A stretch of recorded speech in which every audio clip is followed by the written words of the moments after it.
नमस्कार। भारतीय राज्य व्यवस्था इंडियन पॉलिटी क्लास में आप सभी का स्वागत है। आज की क्लास में हम जिस टॉपिक पर डिस्कशन करेंगे वो टॉपिक संविधान में सभी एग्जामों के दृष्टिकोण से बहुत ही महत्वपूर्ण टॉपिक है। आज का हमारा जो टॉपिक है उस टॉपिक का नाम है मूल अधिकार या मौलिक अधिकार या फंडामेंटल राइट्स। चलिए इस क्लास को शुरू करते हैं। आज हमारा जो टॉपिक है वो है भाग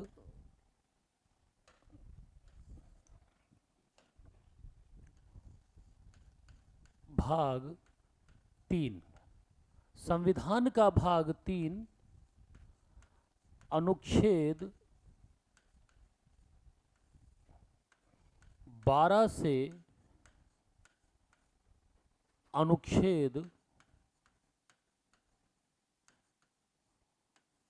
35। भारतीय संविधान में भाग 3 के अंतर्गत अनुच्छेद 12 से लेकर 35 तक मूल अधिकारों पर चर्चा की गई है या मूल अधिकारों के विषय में बताया गया है। तो भाग 3 में आपको क्या देखने को मिलेगा? मूल अधिकार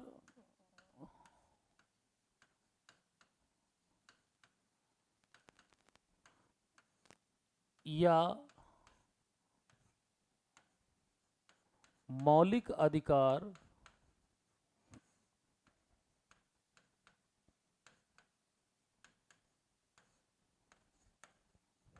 फंडामेंटल राइट्स। फंडामेंटल राइट्स भारतीय संविधान का जो भाग 3 है वो मूल अधिकारों की बात करता है। ऐसे अधिकार जो बहुत ही आवश्यक हैं किसी व्यक्ति के लिए जो अपना विकास कर सके। अब देखिए इसकी शुरुआत कैसे हुई और कैसे ये भारतीय संविधान में आए, क्या बात कहते हैं, क्या पावर है, कौन इसे लागू करता है, इन सभी विषयों पर हम इस क्लास में डिस्कस करते हैं। तो सबसे पहले हम चर्चा करते हैं कि मूल अधिकार क्या हैं। मूल अधिकार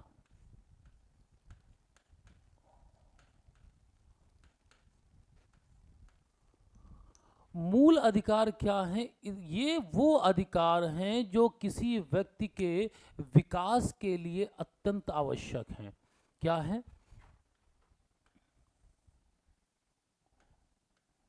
व्यक्ति के विकास के लिए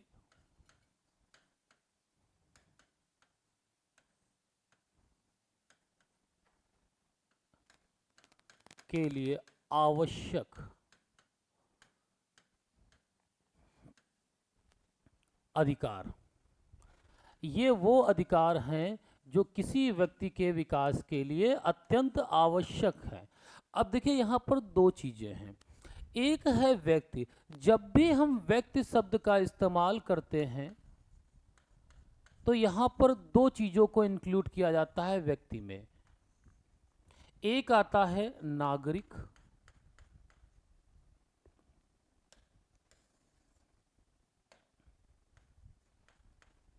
नागरिक।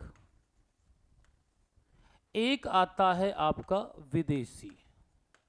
यानी ये अधिकार दोनों को दिए जाते हैं, जिसमें कुछ अधिकार केवल नागरिक को दिए गए हैं और कुछ अधिकार दोनों को दिए गए हैं, विदेशी को भी और व्यक्ति को भी। जब भी जिन अधिकारों में हम व्यक्ति शब्द का प्रयोग कर लेते हैं इसका मतलब वो अधिकार दोनों को दिया गया है। अब देखिए विकास की बात करें, अगर हम व्यक्ति के विकास की बात करें तो विकास के 3 आयाम हैं। एक है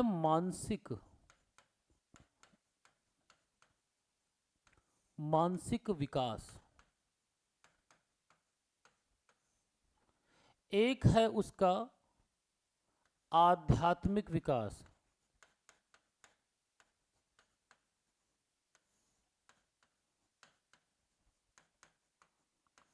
और अगला है भौतिक विकास। ये 3 प्रकार के विकास हैं और इन तीनों प्रकार के विकास को प्रोटेक्ट करता है आपका फंडामेंटल राइट्स या मूल अधिकार। तो मूल अधिकार ऐसे अधिकार हैं जो किसी भी व्यक्ति के विकास के लिए अत्यंत आवश्यक अधिकार हैं।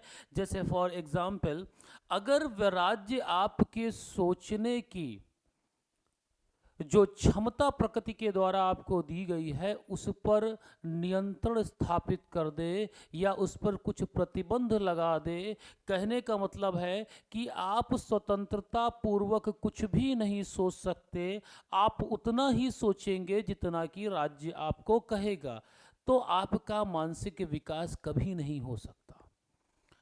आध्यात्मिक विकास का मतलब है अगर राज्य आपके ईश्वर या धर्म से संबंधित मामलों में आप पर प्रतिबंध लागू कर दे तो आपका कभी भी आध्यात्मिक विकास नहीं हो सकता।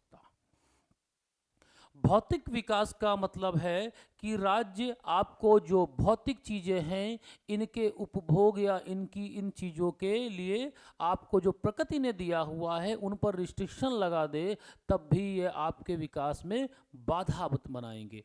तो मूल अधिकार इन सभी विकासों को प्रोटेक्शन देता है जिससे व्यक्ति अपना चौमुखी विकास कर सकता है। अब मूल अधिकार आवश्यक क्यों है? क्योंकि व्यक्ति का विकास चाहिए। अगला है आपका मूल अधिकार कैसे काम करते हैं और जरूरी क्यों है। देखिए, एक है राज्य, एक तरफ होता है राज्य। राज्य का मतलब एक देश से है और राज्य क्या करता है? राज्य से संरक्षण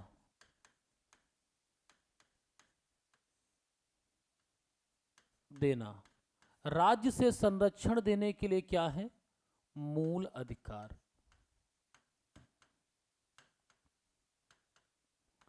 मूल अधिकार व्यक्ति को राज्य से संरक्षण देते हैं।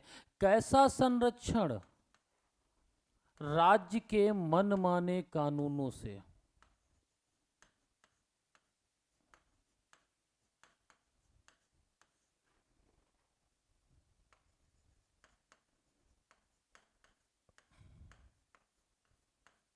यानी व्यक्ति को मूल अधिकार प्रोटेक्शन प्रोवाइड करते हैं, संरक्षण देते हैं कि राज्य कोई अपना मनमाना कानून उस पर लागू ना कर सके जिससे कि उसका विकास बाधित हो जाए। ये है मूल अधिकारों का मेन उद्देश्य। अब बात है कि इन मूल अधिकारों की शुरुआत कैसे, कहाँ से आए हैं। तो आपने मूल अधिकार क्या होते हैं ये जाना, मूल अधिकार की आवश्यकता क्यों होती है ये भी जाना। अब बात है इसकी शुरुआत कैसे होती है, तो चलिए हम बात करते हैं इसके बारे में।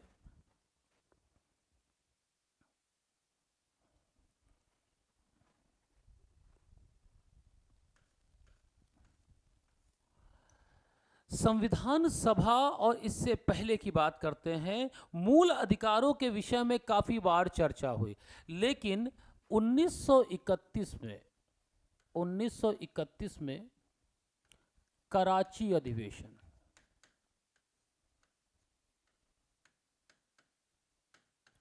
कराची अधिवेशन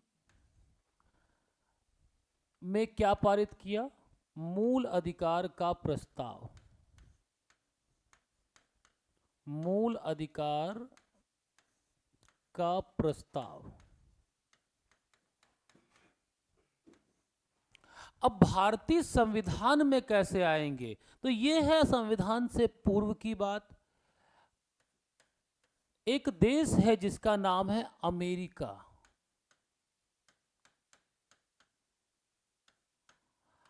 अमेरिका के संविधान में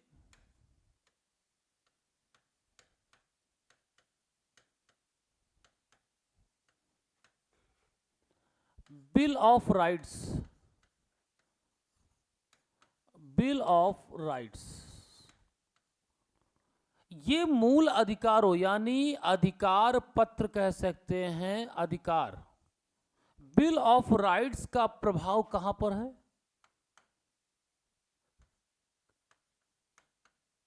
का प्रभाव भारतीय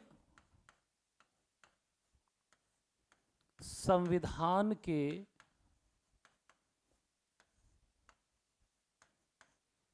मूल अधिकार पर है। भारतीय संविधान के मूल अधिकार पे है।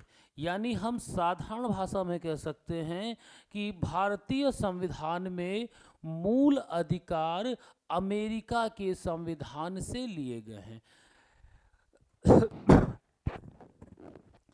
अमेरिका ने अपने संविधान में 10वां संविधान संशोधन किया और बिल ऑफ राइट्स को जोड़ा। बिल ऑफ राइट्स का मतलब है नागरिकों को दिए जाने वाले अधिकार, यानी इसका मतलब है नागरिकों को दिए जाने वाले अधिकार। और यही अधिकारों का प्रभाव भारतीय संविधान के भाग 3 में देखने को मिलता है, जिन्हें हम फंडामेंटल राइट्स या मूल अधिकार के नाम से जानते। तो हम साधारण भाषा में ये कह सकते हैं कि भारतीय संविधान में मूल अधिकार कहाँ से आए हैं? अमेरिका के संविधान से आए हैं। ठीक, इतनी बात तो हो गई। अब जब संविधान हमारा बन रहा है, ये बात है 1946 की।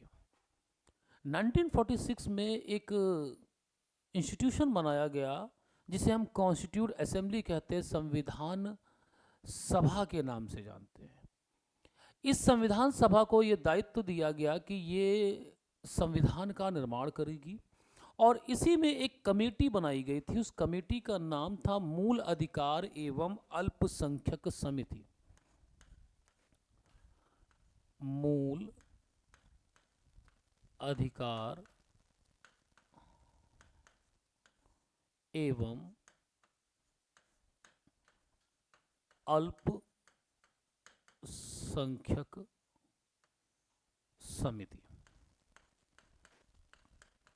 इस कमेटी के अध्यक्ष जो थे वो कौन थे? सरदार वल्लभ भाई पटेल। कराची अधिवेशन की अध्यक्षता भी सरदार वल्लभ भाई पटेल कर रहे हैं। तो सरदार वल्लभ भाई पटेल की अध्यक्षता में एक कमेटी बनाई गई, fundamental rights and minorities committee. इस कमेटी को ये काम दिया गया कि भारतीय संविधान में मूल अधिकारों से जुड़ी हुई चीजों का पर काम करने का दायित्व इनको दिया गया था। बाद में ये कमेटी दो भागों में टूट गई, एक मूल अधिकार सब कमेटी, एक अल्पसंख्यक सब कमेटी। तो जो मूल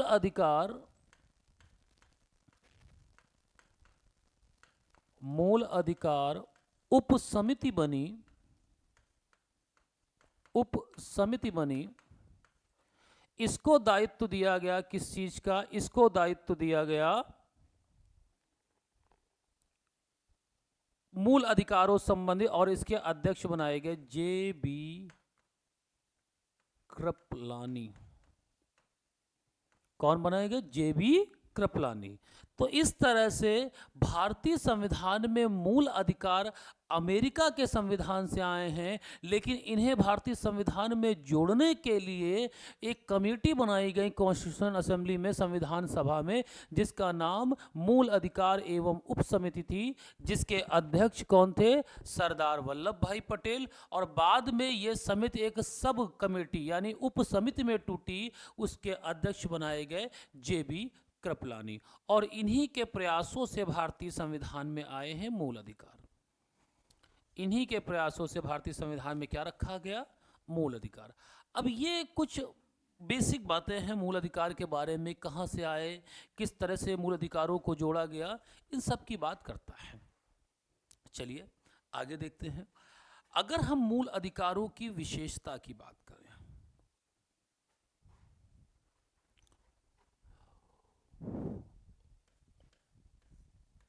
मूल अधिकारों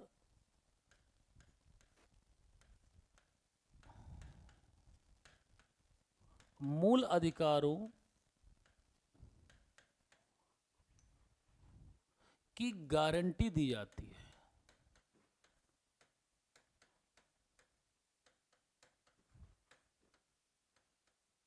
संविधान द्वारा फंडामेंटल राइट्स की गारंटी दी जाती है और ये अधिकार संविधान के मूल कानूनों के द्वारा संरक्षित होते हैं। राज्य की मूल विधियों के द्वारा इन अधिकारों को संरक्षित किया जाता है और इनकी प्रत्याभूति दी जाती है, यानी गारंटी दी जाती है कि प्रत्येक व्यक्ति को ये अधिकार निश्चित तौर पर मिलेंगे ही मिलेंगे। अब बात है कि इनकी सुरक्षा फिर करनी पड़ेगी। जब गारंटी दी जाती है तो सर्वोच्च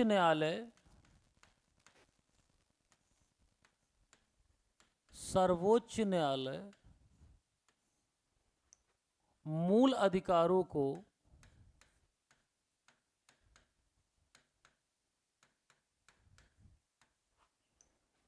लागू कराता है, इंप्लीमेंट कराता है एवं गारंटी देता है।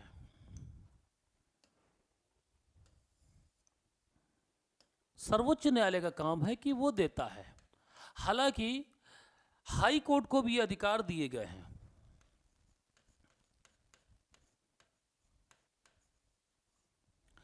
अब देखिए, मूल अधिकार को व्यक्ति को गारंटी दी गई है कि भाई ये आपको मिलेंगे, और ये गारंटर कौन है? अगर हम कहें मूल अधिकारों का गारंटर कौन है, तो मूल अधिकारों का गारंटर माननीय सर्वोच्च न्यायालय या उच्चतम न्यायालय माना जाता है, वही है इसका गारंटर। अब मूल अधिकार पर संसद के पास क्या पावर है, व्यक्ति के पास क्या पावर है? अब देखिए, व्यक्ति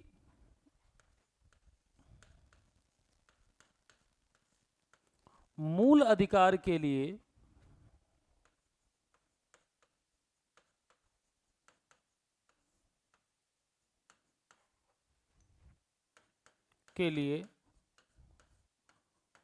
सर्वोच्च न्यायालय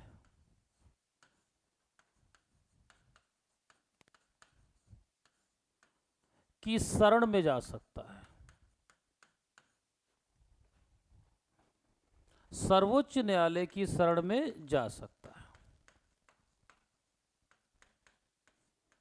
कहने का बच्चा ये मतलब है कि किसी भी व्यक्ति के अगर मूल अधिकारों का हनन हुआ है, उसके मूल अधिकार उससे छीने गए हैं, तो व्यक्ति सीधा सुप्रीम कोर्ट की शरण में जा सकता है। वैसे प्रोसेस क्या होता है? अपीली प्रोसेस होता है कि आप किसी भी साधारण मामले में डिस्ट्रिक्ट कोर्ट, हाई कोर्ट और तब जाके सुप्रीम कोर्ट जाएंगे। लेकिन मूल अधिकारों के मामले में ऐसा नहीं है। आप सीधे सीधे सुप्रीम कोर्ट का दरवाजा खटखटा सकते हैं कि आपके मूल अधिकार छीन लिए गए हैं, वो इसे इंप्लीमेंट करवाए। अब देखो, संसद के पास क्या पावर है?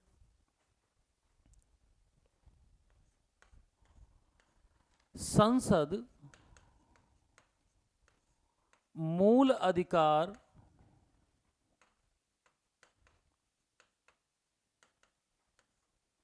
समाप्त नहीं कर सकती, नहीं कर सकती। संसद को पास पावर नहीं है कि ये इन्हें समाप्त कर सके, परंतु इसमें संशोधन कर सकती है। परंतु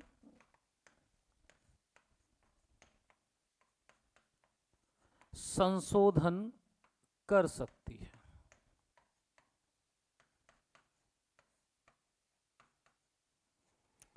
परंतु इसमें संशोधन करने का अधिकार इनको दिया गया है।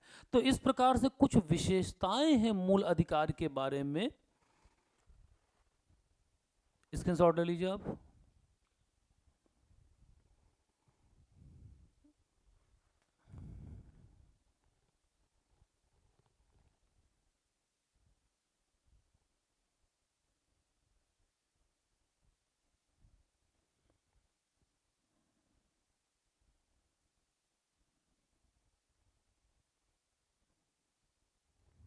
चलिए आगे शुरू करते हैं इसको। अब देखिए बच्चा, जब हमारा संविधान बना, यानी मूल संविधान ओरिजिनल कॉन्स्टिट्यूशन मूल संविधान में मूल अधिकार, ओरिजिनल संविधान यानी मूल संविधान में मूल अधिकार कितने हैं? तो ओरिजिनल संविधान में मूल अधिकारों की संख्या 7 थी, यानी 7 मूल अधिकार थे।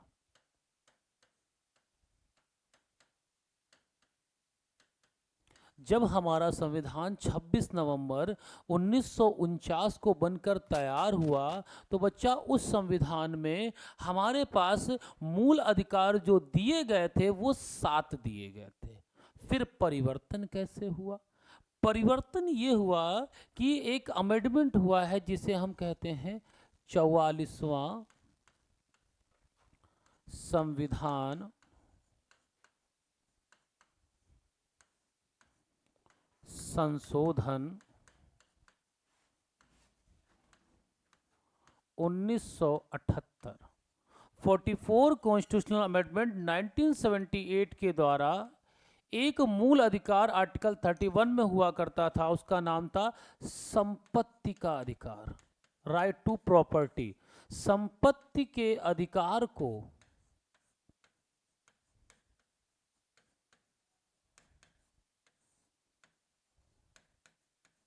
क्या किया गया? संपत्ति के अधिकार को परिवर्तित कर दिया गया। संपत्ति के अधिकार को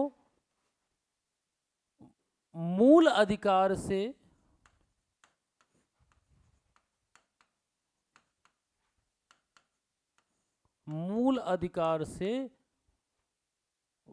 कानूनी अधिकार बना दिया गया।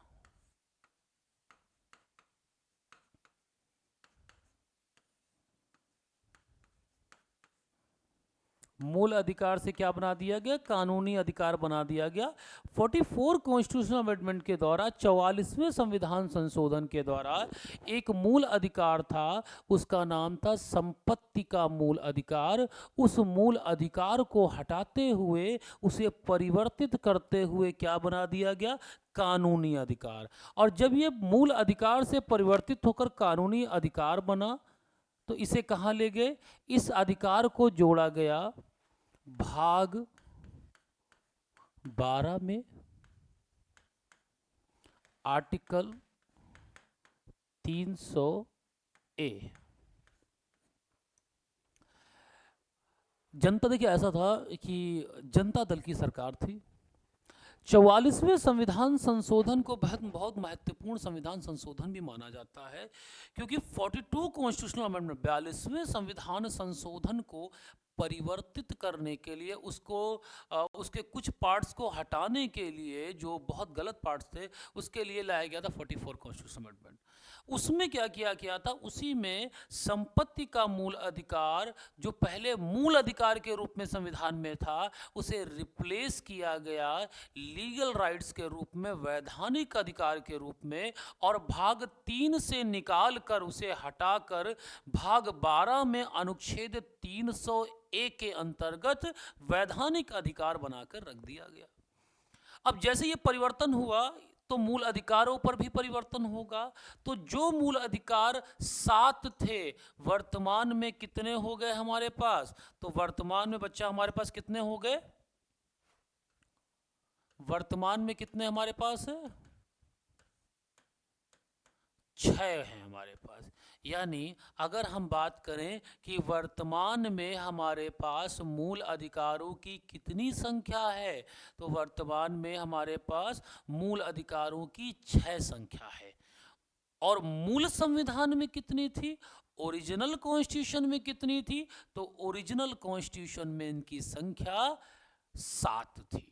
इतनी बात समझ में आई? आगे बढ़ा जाए।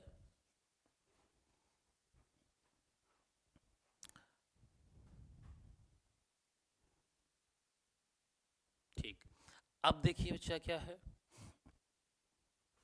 अब हम बात करते हैं मूल अधिकार कितने हैं।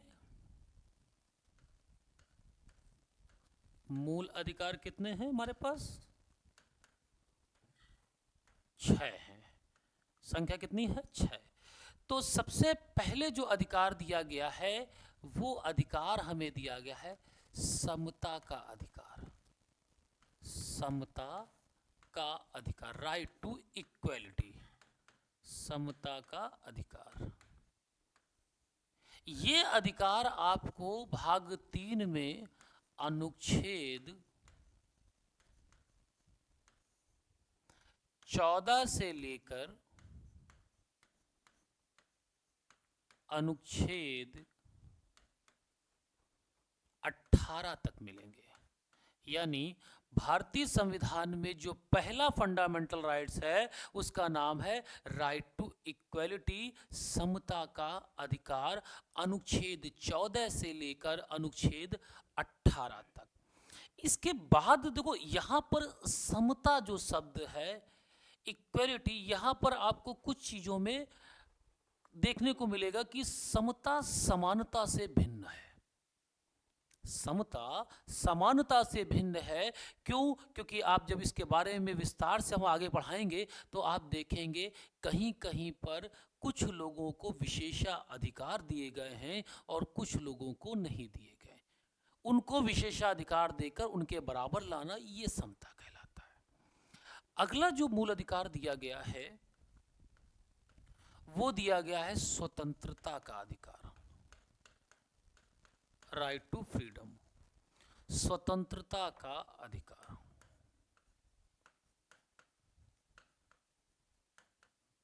स्वतंत्रता का अधिकार संविधान के अनुच्छेद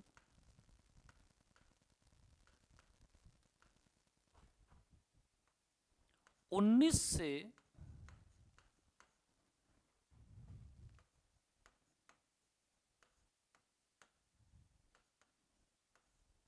22 तक दिया गया है। संविधान का अनुच्छेद 19 से लेकर संविधान के अनुच्छेद 22 तक की जो अधिकार दिए गए हैं वो राइट टू फ्रीडम के दिए गए हैं, यानी स्वतंत्रता के विषय में वो अधिकार आपको दिए गए हैं। इसके बाद जो तीसरा मूल अधिकार आपको देखने को मिलेगा अनुच्छेद 23 से 24, वो है शोषण के विरुद्ध अधिकार। शोषण के विरुद्ध अधिकार,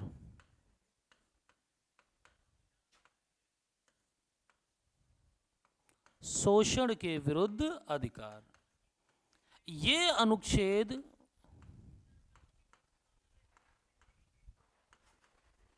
ये अनुच्छेद 23 और अनुच्छेद 24 में आपको मिलेगा। यानी जो तीसरा मूल अधिकार है वो अधिकार है शोषण के विरुद्ध मूल अधिकार, अनुच्छेद 23 और अनुच्छेद 24 में। तो इस प्रकार से ये 3 मूल अधिकार आपके हो गए। अब इसके बाद आपको 3 और मूल अधिकार देखने हैं, तो हम आ चुके हैं 24 तक। अगला जो मूल अधिकार आपको देखने को वो मिलेगा 25 से 28, इसे कहा जाता है धार्मिक स्वतंत्रता का अधिकार।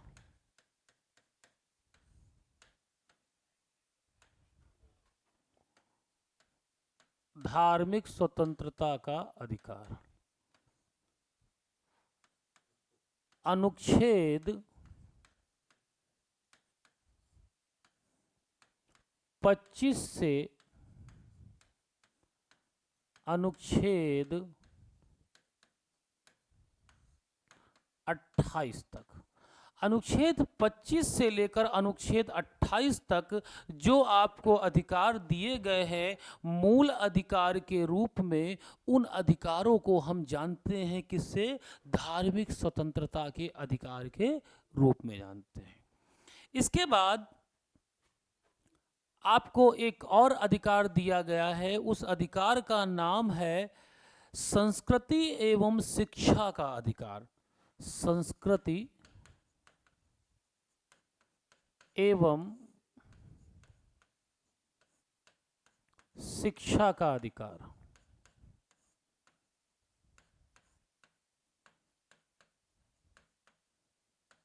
संस्कृति एवं शिक्षा का अधिकार अनुच्छेद 29 और अनुच्छेद 30। अनुच्छेद 29 और अनुच्छेद 30 में जो अधिकार दिए गए हैं उन अधिकारों को हम संस्कृति एवं शिक्षा के अधिकार के नाम से जानते हैं। और अंतिम जो मूल अधिकार वो दिया गया है आपको, उसे कहते हैं आपका कॉन्स्टिट्यूशनल रेमेडीज, यानी संवैधानिक उपचार के नाम से जानते हैं। संवैधानिक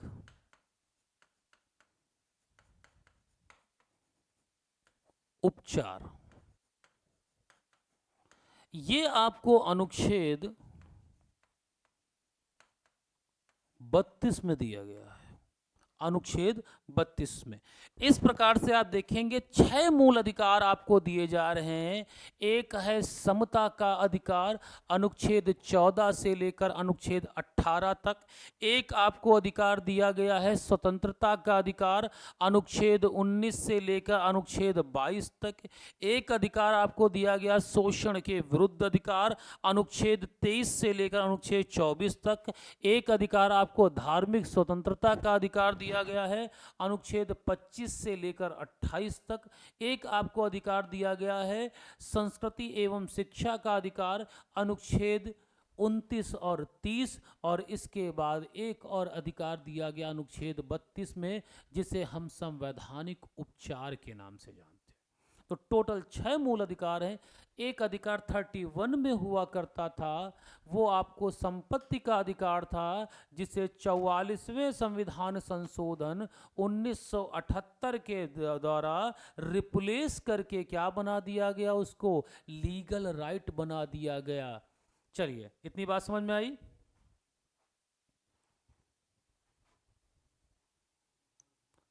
स्क्रीनशॉट ले लीजिए,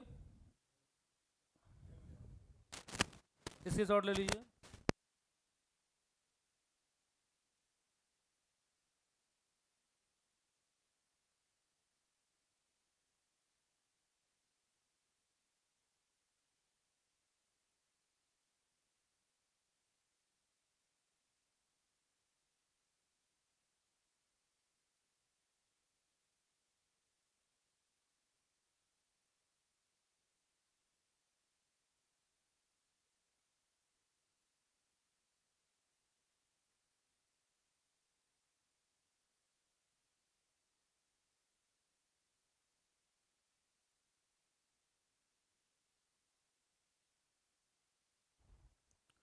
ये आपने स्क्रीनशॉट ले लिया।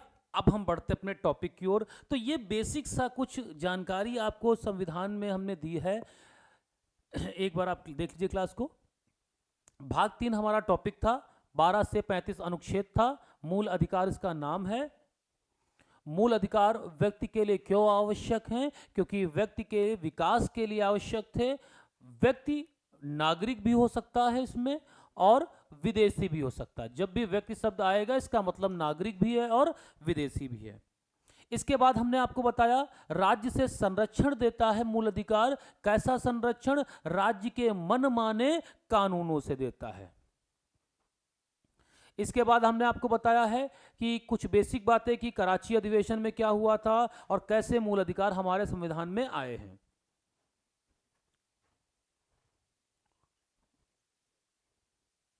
ये आपके सामने मूल अधिकार हैं। ठीक, चलिए अब आगे बढ़ते हैं। हमने आपको बताया था व्यक्ति के विषय में। व्यक्ति का मतलब है, संविधान में जहां पर व्यक्ति आ रहा है, इसका मतलब है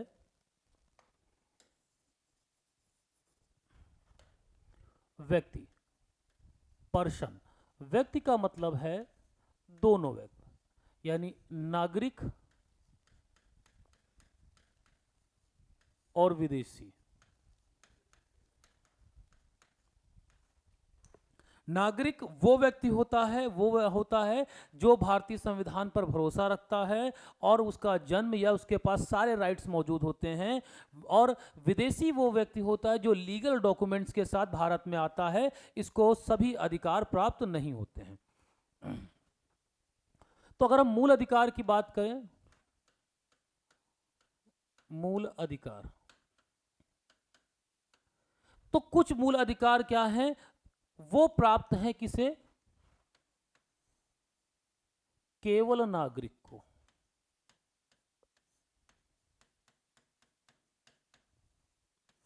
और कुछ मूल अधिकार क्या प्राप्त है? नागरिक और विदेशी दोनों को मिले हुए।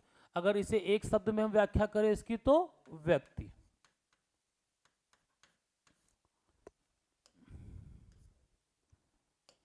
अगर हम एक शब्द में इसकी व्याख्या करें तो क्या है? व्यक्ति। ठीक। अब देखिए 19, 15, 16, 19, 29 और 30 ये अधिकार केवल किसे प्राप्त हैं? आर्टिकल 15, 19। देखिए आर्टिकल 15 है, 19 है, सॉरी 16, 15 के बाद 16। आर्टिकल 15, 16, 19, 19 के बाद आर्टिकल 29 और आर्टिकल 30। ये अधिकार किसको प्राप्त हैं? ये केवल और केवल नागरिक को प्राप्त है। केवल और केवल नागरिक को प्राप्त। इसके अलावा जितने अधिकार बचते हैं वो अधिकार किसको प्राप्त होते हैं? दोनों को प्राप्त हो जाते हैं। जैसे 14, आर्टिकल 17, आर्टिकल 18, आर्टिकल 20, आर्टिकल 21 और 21A, आर्टिकल 22, 23, 24, 25, 26, 27, 28, 29, 30 नहीं प्राप्त है। इसके बाद आर्टिकल 32। ठीक है। तो इस प्रकार से बाकी सारे अधिकार किसको प्राप्त हो जाते हैं? नागरिक और विदेशी दोनों को प्राप्त होते हैं। और आर्टिकल 15, आर्टिकल 16, आर्टिकल 19, आर्टिकल 29 और आर्टिकल 30 में दिए गए मूल अधिकार केवल और केवल भारतीयों को, नागरिकों को प्राप्त हैं। अन्य किसी को ये अधिकार नहीं दिए गए हैं। इतनी बात समझ में आई? तो आपने ये भी समझ लिया। अब चलिए हम इस टॉपिक को स्टार्ट करते हैं। जो मूल टॉपिक है हमारा मूल अधिकार। मैंने बताया था मूल अधिकार अनुच्छेद 12 से लेकर 35 तक है। तो सबसे पहला जो अनुच्छेद आता है इसमें, अनुच्छेद 12। अनुच्छेद 12 क्या कहता है? अगर आप अनुच्छेद 12 पे चर्चा करते हैं तो सबसे पहले अनुच्छेद 12 का बेटा स्टेटमेंट देखिए क्या है। अनुच्छेद 12 का स्टेटमेंट है राज्य की परिभाषा।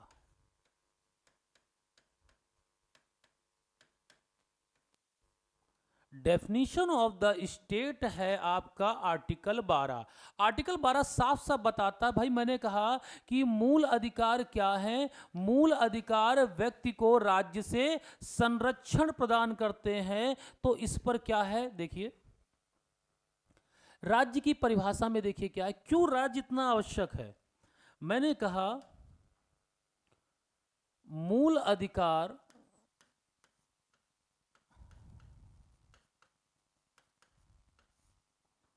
व्यक्ति को राज्य से संरक्षण देते हैं।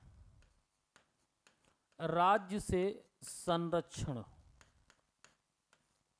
प्रदान करते हैं।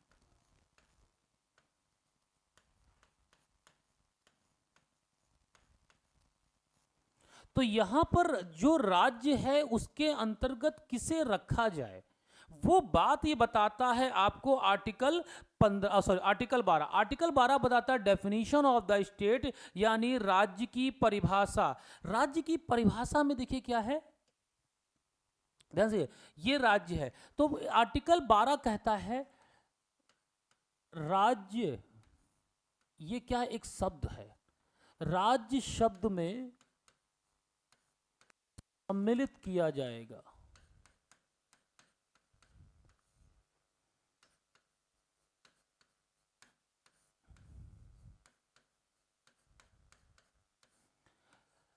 आर्टिकल 12 कहता है राज्य शब्द में सम्मिलित करेंगे, किसे शामिल करेंगे राज्य में, यानी अगर बात ये आए राज्य शब्द स्टेट, तो स्टेट के अंतर्गत किन किन चीजों को रखा जाएगा। तो सबसे पहले इसमें इन्होंने शामिल किया है संघ सरकार, संघ सरकार, फिर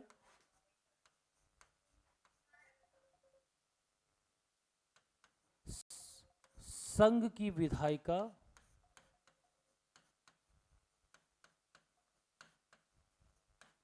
संघ की विधायिका जिसे हम क्या कहते हैं, संसद, यानी राज्य शब्द के अंतर्गत क्या आता है, संघ की विधायिका और सरकार, फिर राज्य सरकार, राज्य विधानमंडल,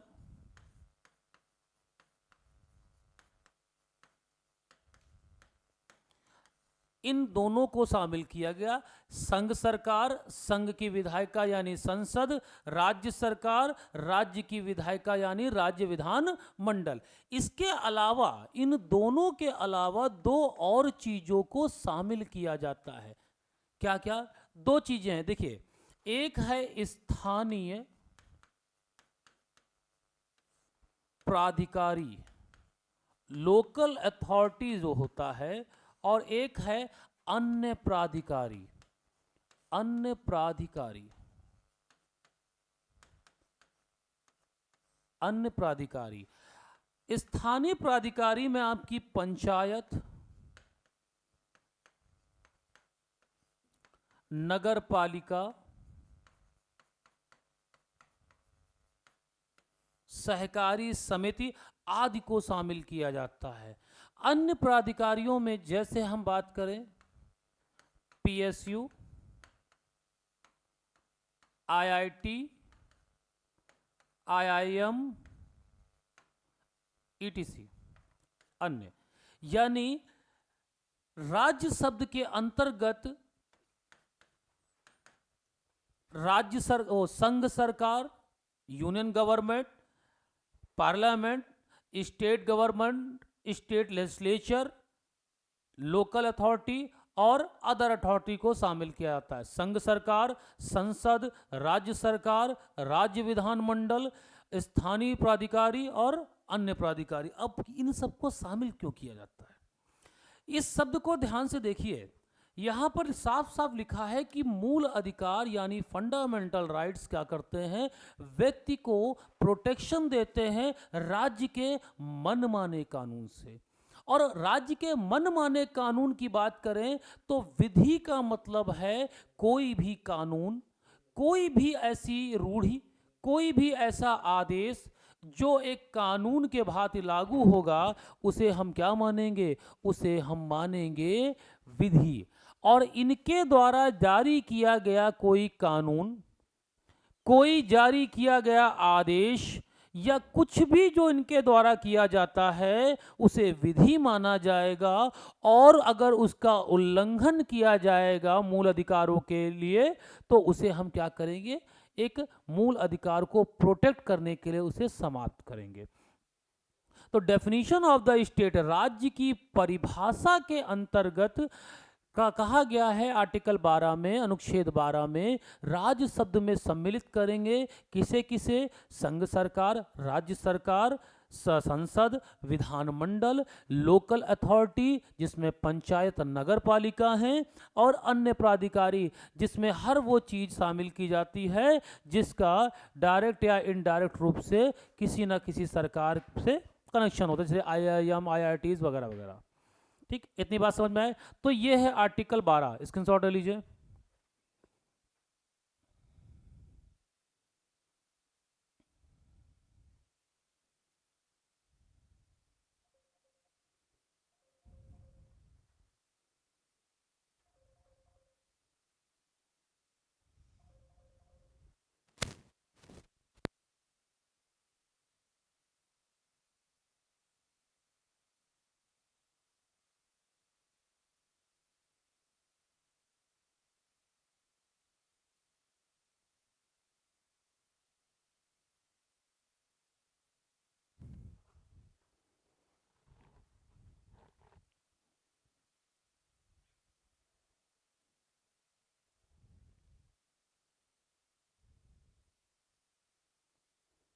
चलिए आगे बढ़ा जाए, हो गया।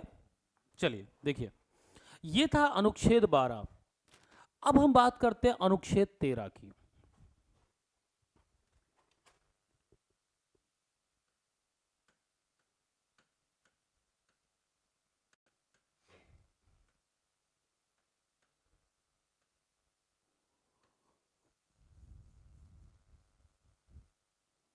अनुच्छेद 13 क्या कहता है? मूल अधिकारों से असंगत एवं उनकी अल्पीकरण करने वाली विधियां।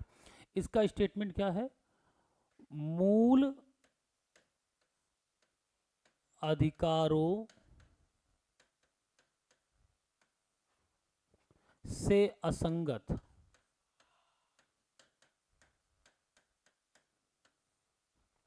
एवं अल्पीकरण करने वाली विधियां। यहां पर अनुच्छेद 13 ये कहता है कि मूल अधिकारों से असंगत। असंगत का मतलब क्या होता है? विरुद्ध। अल्पीकरण का मतलब क्या होता है? कम करना।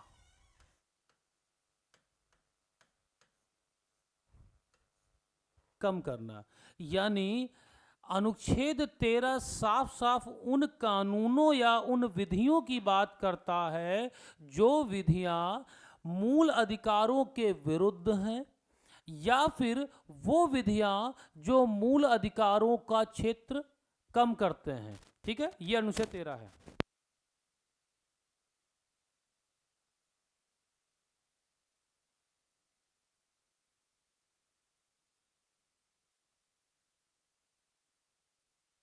ये 13 मतलब मूल अधिकारों से असंगत और मूल अधिकारों का अल्पीकरण करने वाली विधियां।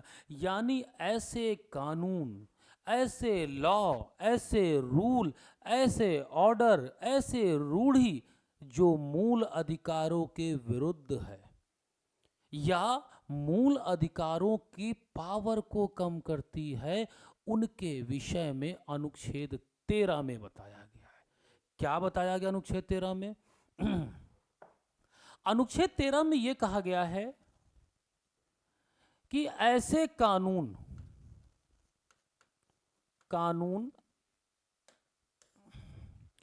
ऐसी विधियां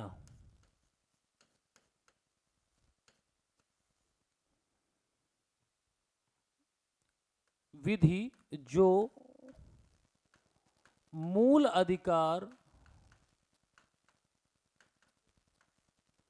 के विरुद्ध है,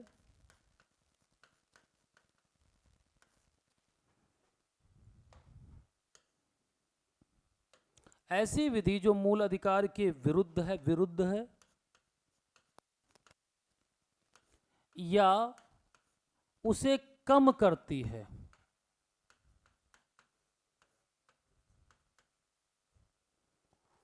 समाप्त हो जाएगी।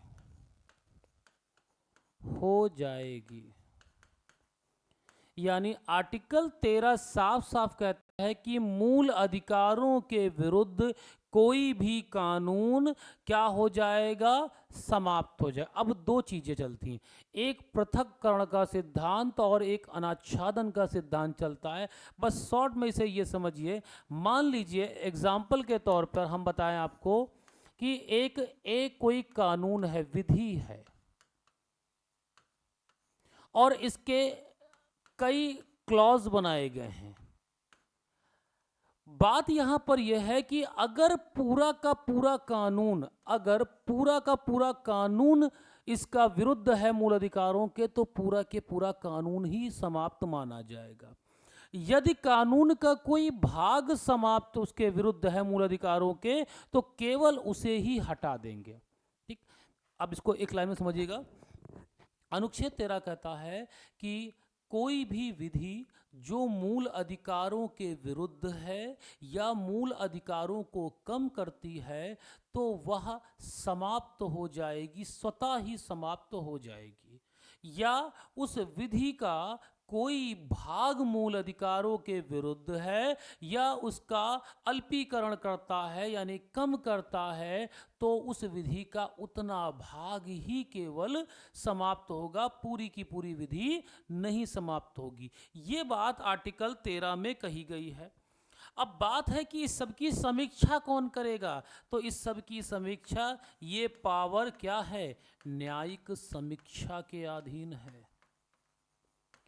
जुडिशियल रिव्यू के अंतर्गत अनुच्छेद 13 की पावर आती है। न्यायपालिका रिव्यू करेगी उस कानून को, देखेगी उस कानून को कि ये कानून किसी भी तरीके से क्या मूल अधिकारों के विरुद्ध है या उस विधि का कोई भाग मूल अधिकारों के विरुद्ध है, और अगर ऐसा है तो उसे निरस्त कर दिया जाएगा, समाप्त कर दिया जाएगा।